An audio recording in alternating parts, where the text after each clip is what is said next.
तो दोस्तों, क्या आप भी सहारा इंडिया निवेशक हैं? दोस्तों, अगर आप भी सहारा इंडिया निवेशक हैं तो आपकी समस्या जो है उसका अभी तक समाधान नहीं हो पाया होगा, ये मुझे अच्छे से पता है। क्योंकि दोस्तों, सहारा इंडिया का भुगतान होते होते आज 2.5 से 3 साल का समय हो गया है, लेकिन अभी तक हमारे सहारा इंडिया निवेशक के जो भाई लोग हैं उनका कोई अच्छा निवारण नहीं मिल पाया, कोई सलूशन नहीं मिल पाया है। नई नई चुनौतियों का सामना उनको करना पड़ रहा है और नए नए सवाल उनके सामने खड़े हो रहे हैं।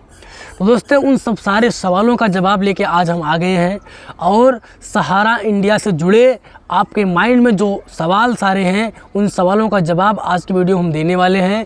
दोस्तों, सहारा इंडिया का मुद्दा देखते देखते और इन लोगों के सवाल को सुनते सुनते मतलब इतना वो हो गया कि यार, सब सहारा निवेशक के जो भाई हैं इतना परेशान हैं, जिनका पैसा सहारा में डूबा हुआ है, क्या उनकी आवाज़ कोई अब नहीं उठाने वाला है? क्या गवर्नमेंट चुप्पी साध ली है? जो पक्ष वाले हैं, विपक्ष वाले हैं, कोई भी सहारा इंडिया रिफंड को लेकर के बात नहीं कर रहा है। सहारा निवेशकों के पास जो सवाल है उन सब सारे सवालों का भी जवाब नहीं है। ऐसे में सहारा निवेशक के जो भाई हैं हमारे वीडियो पर कमेंट करते हैं कि भैया हमारा पैसा इतना है, हम इतने महीने से किए हैं, अंडर प्रोसेस है, इतना पैसा हमारा डूबा, इसका क्या करेंगे? मैच्योरिटी नहीं कंप्लीट है, इसका क्या करेंगे? डिफिशिएंसी आ गया, इसका क्या करेंगे? तो इन सब ढेर सारे सवालों का जवाब लेके आज की वीडियो में हम प्रेजेंट हुए हैं और लगातार सहारा इंडिया का 4 से 5 वीडियो आने वाला है जो कि Q&A सेशन का रहेगा। तो हमारे पास जो सवाल है हमारे वीडियो के माध्यम से जो हमें मिला है वो है, और प्लस कुछ ऐसे वीडियो जो है क्वेश्चंस हैं जो सहारा निवेशकों के माइंड में अक्सर आ ही जाता है कि यार ये क्या है, कैसे करना है, किन लोगों को करना है, किन लोगों को नहीं करना है। तो उसके बारे में तो डिस्कस करेंगे ही। अगर आपका भी अलग से कोई सवाल है तो आप कमेंट सेक्शन में पूछ सकते हैं। तो चलिए आज का सवाल जवाब जो वीडियो है हम शुरू करते हैं और लगातार हमारे चैनल पर 3 से 4 वीडियो, 5 वीडियो Q&A सेशन का आने वाला है, जिसमें उम्मीद करेंगे कि आपको सहारा के सारे सवालों का जवाब हम सही सटीक तरीके से दे सकें। बाकी कोई और आपका सवाल है तो आप नीचे कमेंट सेक्शन में पूछ सकते हैं। और शुरू करते हैं पहले सवाल से। दोस्तों, पहला सवाल हमारा है कि CRCS सहारा रिसबमिशन पोर्टल क्या है? CRCS सहारा रिसबमिशन पोर्टल क्या है? अब ये बताइए, अब जैसे रिसबमिशन का नया अपडेट इस समय आया हुआ कि भैया अपना आप 5 लाख तक का भुगतान कर सकते हैं, 10 लाख तक का भुगतान कर सकते हैं। तो इससे क्या होगा कि लोग कहेंगे भाई ये भुगतान वाली बात तो सही है कि पैसा मिलना ना मिलना हमें समझ में आता है, ये कैसे मतलब कि रिसबमिशन पे करना है, 5 लाख वाले करें, 10 लाख वाले करें, उनको नहीं समझ में आता है कि रिसबमिशन पोर्टल क्या है, रिफंड पोर्टल क्या है। तो उसी के बारे में आज हम बात करने वाले हैं। दोस्तों, सहारा इंडिया रिफंड और सहारा इंडिया रिसबमिशन 2 पोर्टल हमारा होता है, ठीक है। तो जब आप पहली बार क्लेम करेंगे सहारा इंडिया के बॉन्ड पेपर को लेकर के, जब आप पहली बार क्लेम करेंगे तो आप सहारा इंडिया रिफंड पोर्टल पर काम करेंगे, ठीक है। सहारा इंडिया रिफंड पोर्टल पर जब आप काम करेंगे, आपका 45 दिन 50 दिन जो भी हो गया समय बीता, आपका पैसा आ गया या नहीं आया, अंडर प्रोसेस हो गया, डिफिशियंसी आ गया, तो उस टॉपिक को लेकर के डिफिशियंसी जो कोड आपका आया है उसको मैच करके उस पर क्या करना है, उसी जो इशू को ले जाकर रिसबमिशन करना है। उसी रिसबमिशन पर जब आप जाएंगे, उसी की बात हो रही है कि सहारा इंडिया रिसबमिशन पोर्टल, यानी कि एक बार हमारा क्लेम फेल होने के बाद सरकार ने दूसरा ऑप्शन निकाल दिया है रिसबमिशन पोर्टल। उस पर दोबारा जाके आप क्लेम कर सकते हैं कि भैया हमारा फॉर्म जो हमने भरा था वो गलत हो गया है, हमारी साइड से गलत था या हमारे डॉक्यूमेंट में कुछ गलत था। अगर वो चीज़ें गलत हो गई तो गवर्नमेंट ने आपको एक मौका दिया है रिसबमिशन पोर्टल का, जिसके बिहाफ पे आप उस पर जाके फिर से काम कर सकते हैं, अपना फिर से क्लेम कर सकते हैं। चलिए, दूसरा सवाल हमारा है, क्या CRCS सहारा रिसबमिशन पोर्टल सुरक्षित है? अब भाई इसमें देखिए पूछने की ज़रूरत तो है ही नहीं, क्योंकि आपने रिफंड पोर्टल पर काम किया। अब इसमें रिफंड पोर्टल पर काम करने के बाद काफ़ी लोग का पैसा तो आ गया है। बहुत से ऐसे हमारे निवेशक भाई हैं जिनका पैसा आया है, लेकिन बहुत से ऐसे 99% लोग ऐसे हैं जिनका फॉर्म रिजेक्ट हो गया है, जिनके पास कोई सलूशन नहीं है। ऐसे लोग तो रिसबमिशन का ही सहारा ले रहे हैं। भैया पैसा ना मिलना या मिलना ये अलग मैटर करता है। अगर आप नहीं अप्लाई करेंगे तो नहीं मिलेगा, जाहिर सी बात है कि पैसा आपको नहीं मिलेगा। लेकिन अगर आप अप्लाई कर देंगे तो ये है कि जब सहारा का भुगतान होना शुरू होगा तो कुछ ना कुछ पैसा तो आपका ज़रूर आ जाएगा। इसीलिए पोर्टल बिल्कुल सुरक्षित है। ऑनलाइन एक डिजिटल प्लेटफॉर्म है जो कि माननीय गृह मंत्री जी की तरफ से लॉन्च किया गया है। इस पर आप काम करिए, जब भुगतान होना शुरू हो जाएगा तो आपका भुगतान ज़रूर हो जाएगा। अगला सवाल दोस्तों है कि CRCS सहारा रिसबमिशन पोर्टल के माध्यम से लॉगिन के कौन कौन पात्र हैं। यानी कि इसमें ये पूछ रहे हैं हमारे भाई, कोई कमेंट किए हैं कि सहारा इंडिया रिसबमिशन पोर्टल पर काम करने के लिए कौन कौन उस पर पात्र हैं, कौन कौन लोग उस पर जा सकते हैं। तो दोस्तों सिंपल सा सवाल है कि जो हमारे भाई सहारा इंडिया रिसबमिशन पोर्टल पर काम करना चाहते हैं, जाहिर सी बात है वो लोग इसके पहले रिफ़ंड पोर्टल पर काम किए होंगे।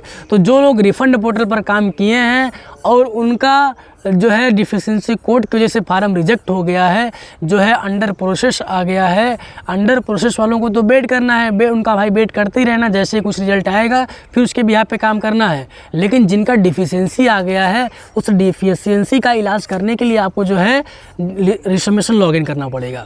तो हम कह सकते हैं कि जो हमारे भाई रिफंड पोर्टल पर फेल हुए हैं उनके लिए रिसबमिशन पोर्टल है, और इसमें 4 सोसाइटी के लोग हैं जो इस पर जो है आवेदन कर सकते हैं। रिसबमिशन पर काम करने के लिए आपके पास CRN नंबर होना चाहिए, क्लेम रिक्वेस्ट नंबर।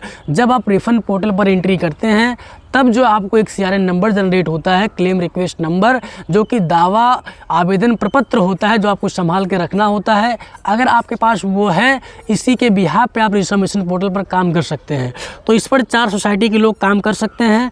पहला हमारा है कि Hamara India credit cooperative society limited Kolkata, Sahara credit cooperative society limited Lucknow, Saharayan universal multipurpose society limited Bhopal, stars multipurpose cooperative society limited Hyderabad. तो अगर ये 4 सोसाइटी में आपका जो क्लेम है तो आप जो है रिसबमिशन पोर्टल पर लॉगिन के पात्र हैं। अब इसके यानी कि रिसबमिशन पोर्टल पर काम करने के लिए कुछ कंडीशंस है, जैसे कि 22 मार्च 2022 के पहले जिन लोग का जमाकर्ता जो बॉन्ड पेपर वगैरह है वो 22 मार्च 2022 के पहले के लिए है, तो वो लोग इस सोसाइटी के होने चाहिए। Hamara India credit cooperative society limited Kolkata, Sahara credit cooperative society limited Lucknow, Saharayan universal multipurpose society limited Bhopal.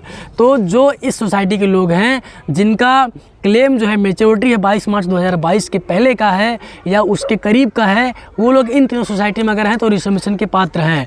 लेकिन 29 मार्च 2023 के जो लोग हैं वो अगर इसके हैं कि stars multipurpose cooperative society limited Hyderabad के हैं, सोसाइटी में जिसका है वो लोग जो है 29 मार्च 2023 के लिए अगर हैं तो वो लोग एलिजिबल हैं। अदरवाइज़ ये तीनों जो मैंने अभी ऊपर नाम लिया है इसमें जाकर काम कर सकते हैं। अब अगला है कि यदि कमी संबंधित सहारा सोसाइटी द्वारा सदस्यता फॉर्म या खाता खोलने का फॉर्म अपलोड ना करने के कारण अगर आपका फॉर्म रिजेक्ट हो गया। दोस्तों इसके पहले अगर आपको याद होगा तो मैंने एक वीडियो बनाया था कि भैया मेंबरशिप फॉर्म या शेयर फॉर्म जो होता है अगर आप नहीं अपलोड कर पाए हैं या अपलोड कर दिए हैं, अगर आप गलत हो गया है तब उसके संबंध में आप क्या करेंगे। यानी कि इसमें ये नोट है कि यदि संबंधित सोसाइटी ने सदस्यता फॉर्म और या खाता खोलने के फॉर्म को स्कैन कर लिया है और सोसाइटी द्वारा पोर्टल पर उसकी तिथि अपडेट कर दी गई है, तो जमाकर्ताओं से अनुरोध है कि अपने आवेदन को संसाधित करने के लिए पोर्टल पर पुनः दावा प्रस्तुत करें। यानी कि स्कैन करके अपलोड कर दिया गया है, कोई कमी नहीं है, उसके बिहाफ पे भी अगर आपका फॉर्म रिजेक्ट हो गया है तो आप रिसबमिशन पर जाकर पुनः काम कर सकते हैं, जिसके बिहाफ पे आपका रिसबमिशन फिर से हो जाएगा। फिर से अगर आपकी चीज़ें सही रहेंगी तो सारा का भुगतान हो जाएगा आपका। ठीक है। अगला है कि यदि संबंधित सोसाइटी ने सदस्यता फॉर्म या खाता खोलने के फॉर्म को स्कैन नहीं किया है तो सोसाइटी से उपयुक्त फॉर्म को डिजिटल रूप से स्कैन करने और पोर्टल के साथ स्थित को अपडेट करने का अनुरोध किया जाएगा। जमाकर्ता से ये भी अनुरोध किया जाता है कि अपेक्षित फॉर्म अपलोड करने के लिए सोसाइटी से संपर्क करें। कुल मिला के भाई मेंबरशिप फॉर्म अगर आपने नहीं अपलोड किया है तो अपलोड करने के लिए एक जो है आपको बात करना पड़ेगा, सोसाइटी से जो लोग हैं उनसे जुड़े हुए लोग हैं उनकी आपको हेल्प लेनी पड़ेगी, तभी आपका फॉर्म फिर से अपलोड किया जाएगा। और इसके पहले जो मैंने पॉइंट का डिस्कस किया उसमें मैंने ये बताया था अगर आपने अपलोड किया है गलत हो गया है तो उसको आप सही भी कर सकते हैं। ठीक है। अगला, केवल वह जमाकर्ता जिनके आवेदन को 45 दिन पूरा हो गया है रिसबमिशन पोर्टल पर लॉगिन करें और अपना आवेदन पुनः सबमिट करने के पात्र हैं। अब दोस्तों इसमें काफ़ी लोग ये भी सवाल करते हैं कि भैया हमने अप्लाई कर दिया, अभी हमारा 20 दिन हुआ है, 25 दिन हुआ है, 30 दिन हुआ है, क्या ऐसे में हम लोग रिसबमिशन पर काम कर सकते हैं? तो नहीं भाई, बिल्कुल नहीं कर सकते हैं। रिसबमिशन पर काम करने के लिए आप कम से कम 45 दिन 50 दिन हो जाए, आपको अपने क्लेम का स्टेटस चेक करिए। अगर आपका फॉर्म रिजेक्ट हो गया है या अप्रूव नहीं हुआ है तब जो है आप जा कर के रिसबमिशन पर काम कर सकते हैं। लेकिन अगर अंडर प्रोसेस है तब आपको वेट करना है। आपको अंडर प्रोसेस में क्या क्या कमी हो सकती है इसके पहले हम चैनल पर वीडियो बना चुके हैं, उसको देखिएगा। उम्मीद है उससे आपका डाउट क्लियर हो जाएगा। और दोस्तों रिसबमिशन पर काम करने के लिए कुछ कैटेगरी भी आ गया है कि कितने अमाउंट तक के लोग इस पर जो है काम कर सकते हैं। अभी जल्दी ही मैंने लेटेस्ट वीडियो बनाया था, उसमें आप लोग को बताया था कि रिसबमिशन पर काम करने के लिए अब आप 10 लाख तक का क्लेम कर सकते हैं। लेकिन ये कैसे कैसे अमाउंट बढ़ा है अगर उसके बारे में हम बात करें तो सबसे पहले हमारा 1 लाख तक का जो है रिसबमिशन हो रहा था 10 मई 2024 डेट तक, अगर हम स्टार्टिंग से बात करें तो। उसके बाद हमारा 1 लाख से 5 लाख तक का भुगतान 20 मई 2024 से शुरू हो गया। यानी कि पहले 14 मई तक 1 लाख वाले अपना क्लेम कर सकते थे रिसबमिशन पर, उसके बाद 20 मई की डेट से 5 लाख तक के लोग काम कर सकते थे। अब अभी हाल ही 19 नवंबर 2025 को जो अपडेट आया है कि अब 5 लाख 1 रुपये से लेकर के 10 लाख तक का क्लेम लोग रिसबमिशन पर कम जो है कर सकते हैं। 19 नवंबर 2025 को बड़ा अपडेट आया है। लेकिन 10 लाख से जिनका ज़्यादा क्लेम है उन लोगों के लिए भी कोई अपडेट नहीं है। जैसे ही कोई अपडेट आएगा अपनी वीडियो के माध्यम से हम बताने का काम करेंगे। तब तक दोस्तों अगर आपका अमाउंट 10 लाख तक का है तो आप उस पर क्लेम कर सकते हैं। दोस्तों रिसबमिशन के बारे में जो आपका डाउट था मुझे लगता है क्लियर हो गया होगा। रिसबमिशन पर कौन कौन लोग काम कर सकते हैं, कौन नहीं काम कर सकता है, हमने डिटेल में बताने का काम किया है। उम्मीद है आपको ज़रूर पसंद आया होगा रिसबमिशन का जो अपडेट है, क्योंकि इससे जो भी सवाल जुड़े हुए हैं हमने सबका जवाब दिया है। अब अगला प्रश्न हमारा है कि भुगतान विफल आवेदन से क्या तात्पर्य है। यानी कि आपका सहारा इंडिया का भुगतान नहीं हो पाया है तो इसका क्या मतलब है। यानी कि कोई भी जमाकर्ता जिसका दावा पोर्टल द्वारा अनुमोदित किया गया था, पोर्टल द्वारा भुगतान का प्रयास किया गया था, तथापि विभिन्न कारणों से जमाकर्ता के आधार से जुड़े बैंक खाते में जमा नहीं हो सका, तो इस पे हम क्या कर सकते हैं। दोस्तों जिनका जो है पेमेंट फेल्ड हो जा रहा है, जैसे पेमेंट अंडर प्रोसेस दिखा रहा है लेकिन फेल्ड हो जा रहा है, इस बिहाफ पे लोग क्या करेंगे। तो दोस्तों सबसे पहले तो आपको ये पता करना पड़ेगा कि आपका फेल्ड क्यों हुआ है। आपको क्लेम स्टेटस चेक करना है कि आपका फेल क्यों हुआ है। क्या आपका मेंबरशिप नंबर गलत होने से फेल हुआ है, सोसाइटी के सदस्य नहीं है इस वजह से फेल हुआ है, आधार कार्ड में मोबाइल नंबर नहीं लिंक है, या जो आधार में लिंक है बैंक अकाउंट में नहीं लिंक है।